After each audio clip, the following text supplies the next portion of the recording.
Naza tout justement na Rompo Kimpwanza. Rompo Kimpwanza eza esika baerija monument ya fait président na biso Kasavubu. Dans la commune à Kasavubu, commune ils ont porté Kombo Nae. Comme vous pouvez le constater, il est tout près de moi. Et puis voilà, le cadre est beau et propre. Tout ce peut être coutu à propre à boé. Voilà, Lumumba déménagé. Lumumba lobi likamuni nango banda botele misanga boy. Lobongo nange sui na pesi pa continuer so baleka ba mbote. Yango cette fois-ci a une décision de déménager. Ah kini mboka elengi. Lumumba déménager. Akomi wapi? Dans la carte ya ville à Kinshasa, tous le mouvement makabé sont dégrésés les cas. Tout est calme, c'est un lundi. Bato bazo qui est na occupation na bango, ba recevoir bazo belela, bokasa zando, ba ki lengiringiri, matetenga ba kasapu bazo les cas. Mutu na mutu, azo qui est na occupation na e. Na yango pe to se pays bing na ndenge to moni propriété. Voilà, to moni propriété awa. En tout cas, ça nous fait du bien comme on a dans le monument, il y a le président Abisso Kasavubu et il est vraiment propre, bien entretenu. Notre tout premier président de la République démocratique du Congo. Na yango pe na mupandi ko to mibando na biso ba policier baza la kati ya kopanza. Bazo panza ba okanga biloko ba pièce ya échange ya ba mituka.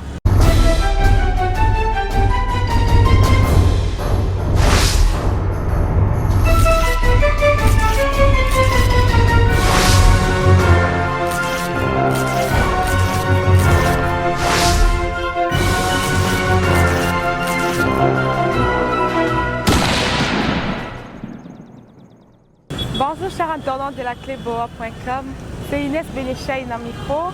Kaza na esengo mingi ya kutana biso mokolo lelo. Na yango na pesi bino bambote bisika nyonso bozali awa na kin partout ailleurs. Alors lelo toko consacrer 3 points dans l'actualité na biso ya lelo. Toko lobela premièrement réconciliation katangaise, deuxièmement toko lobela dissertation ya ba finaliste au bazo présenter dissertation lelo, et puis troisièmement toko lobela report ya concret ya cour constitutionnelle au falaki ba sala lelo.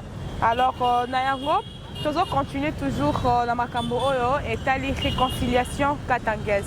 Na yango bolanda ki depuis lobby le 22 mai dimanche réconciliation katangaise qui met clôture na yango. Tout le monde qui l'ex-président de la République Joseph Kabila Kabange na kati ya mespe ba se réconcilier na Moïse Katumbi Chapwe. Oh ba kabwana qui ça fait plus ou moins 8 ans ya séparation na bango. Bomoni na bilili ne bakutana ki bayambana ba sepeli sengozana ki makasi. Na yango réconciliation katangaise. Tout na ba se réconcilier na ba conflit oyo bazala ki na ngo entre bango na yango. Bango na yango plutôt. Na yango est-ce que eza bazo se reconstituer pour ba s'opposer à la prochaine élection en 2023? C'est la question qui s'oppose. Sur Internet,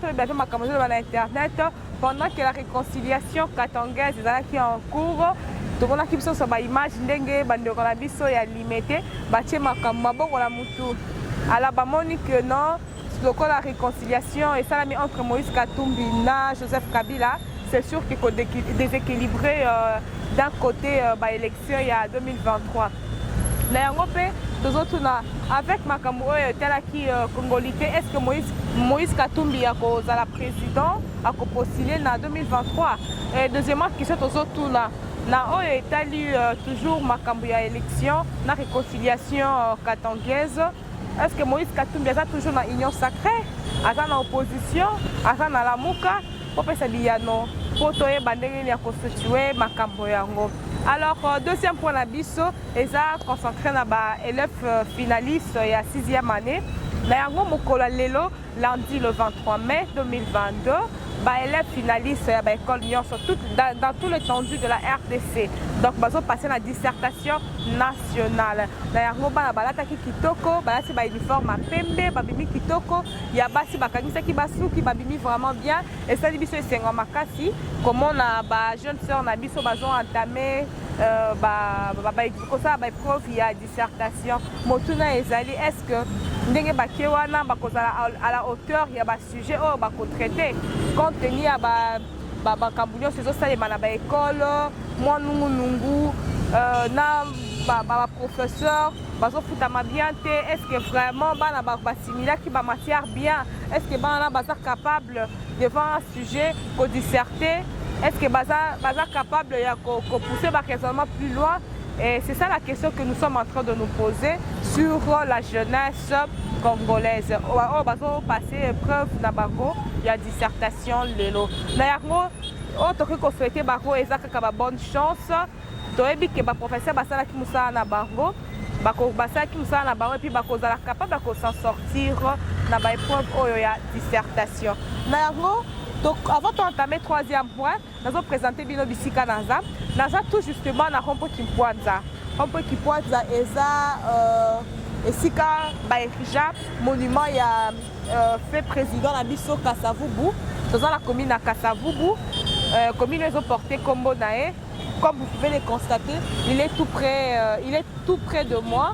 Et puis voilà, le cadre est beau et propre. Tout se peut être coutu à propre boé. Na ba gerbe de fleurs bandonation ba qui koti qu'elle a fait président Nabiso le tout premier président de la République démocratique du Congo. Na ça la carte ya Rompo Kimpwanza et toujours dans ma kamutosa la kana épais sa cabine opposition ya esika nazali.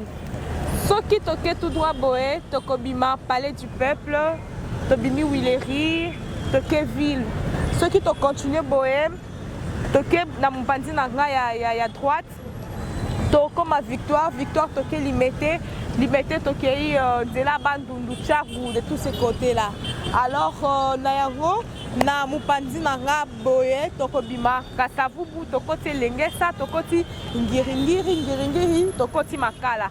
Alors na mupandi ya boye nzela biso oyo ezokende bandal tout droit toko ti Kitambo magasin toko kende Ipen banzela nyonso wana. Donc, nous sommes toujours au centre. Nous après avoir aussi ça pour présenter bino, awa activité ça les marques na rond-point Kimpwanza et ça mingi ba garçon ba koto ba jeune ba ça la mingi ba kopa mituka ba te kaka ba glace ba te kaka ba pièces à rechange ya mituka ba munde quand se pe mususu ba te kaka ba mituka ko pesa maka awa vraiment mingi et ça voilà dans ce qu'on a posé sur ma rétroviseur c'est possible au kutako awa so ça posé sur ma moteur pneu ou elo nini o eza na mutuka okokutako awa ba maison ba nigérien baza ba maison ya ba congolais pe bazali maison ya ba Ganayen pe ezali yango nde cop eza awa na Rompo Kimpwanza oyo yebani vraiment mingi cop a mituka na ba pièces de rechange. Na yango tozo continuer na troisième point na biso o tolobelaki likambo ya report ya congrès. Alors lelo normalement na palais du peuple fa qui va tenir congrès o fa qui va désigner président ya cour constitutionnelle. Qui depuis un certain temps, ça fait quelques jours que le juge Dieudonné Kalouba a l'ongwa qui n'a pas fonctionné par tirage au sort, a l'ongwa qui n'a pas fonctionné à cause de la juge constitutionnel. Nayango bacha qui jugement provisoire en attendant basa la congrès. Nayango ba reporter en pour la date moko ultérieure auquel tu communiquer bilan lisusu. Donc c'est préparé qui vraiment tous à la na hémicycle qu'on appelait du peuple pour l'accès en direct bilili malheureusement congrès aro ezala qui reporté na ngo to éviter les raisons pour lesquelles m'a reporté congrès voilà na yango chers internautes tous les Canadiens et tous la carte ya ville à Kinshasa tous mon mouvement ma campagne sont dégoisés les cas tout est calme c'est un lundi batu bazo kende na ba occupation na bango ba recevoir bazo belela bokasa zando ba kende ngiri matetenga ba kasafu bazo leka mutu na mutu azo kende na ba occupation na ye na yango pe to sepeli bing na ndenge to moni propriété voilà to moni propriété awa En tout cas, ça nous fait du bien. Comme on a un monument, il y a le président Abisso Kassavubu et ça vraiment propre, bien entretenu comparativement à d'autres fois. Tous les caca, tout vraiment, bandoko Abisso, phaseur, batika comment saleté, mais si quoi, basi, s'organiser, il y a côté propriété. Alors, de ces pays, marqué tout le monde une gerbe de fleurs que ça déjà à Kokauka. Et donc, c'est côté qui est notre tout premier président de la République démocratique du Congo.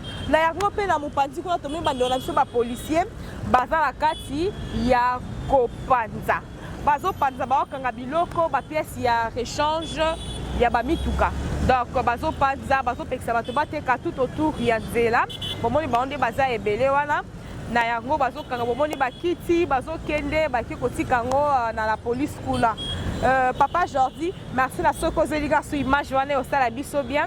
Bazo kende pas kende souciat ko kende kotika kokuna. Na yango bando na so bateka ba pièce de rechange awa normalement eza prince eza nzela makadam.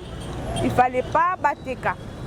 Soit ba vandi na ba maison, soit baluki esika moko eza quand même bien pour la protéger bango. Mais le fait à côté kalanzela bo eza bien te baza exposé na ba danger ebele na ba accident, moi mi tout que circuler bien eza te so comme pembeni batu baza, il faut ba dévier. Na yango tozo senga la gouvernement congolais ba ça la vraiment effort. Bah surtout na o etali ba policier na biso ceux qui ata baye ko bengala batu baye ko interpeller batu baye bakani ya ko sala la violence résultat que l'on côté moni ba ko panza ba buki ba bebisi wala ne tozo boya et puis ba lukela bango pe bisika moko ba ko tia ba mandela so ba congolais ba tika côté ka na ba prince na yango l'ambiance est totale en pleine capitale de la RDC Kinshasa la belle, ce qu'on appelle Kin Mboka Elengi. Dans mon cher internaute de la RDC, nous allons continuer à bino kaka malgré le ministre Nangetika Limike ya Kotanga, nako lobala bino likambu moko. Bientôt tozo banda kosala ba analyse politique na bisonga na bino. Alors nous allons faire bino rendez-vous chaque fois sur notre chaîne cleboa.com. À chaque fois pour retrouver actualité politique, actualité sociale dans Makambo Union, c'est l'état limbo quand les canards. Merci beaucoup de nous faire confiance. C'est moi, votre humble serviteur Inès Benechaïmouchi. À très bientôt. Au revoir. Toutes mes salutations, Missy Gabozali. Merci.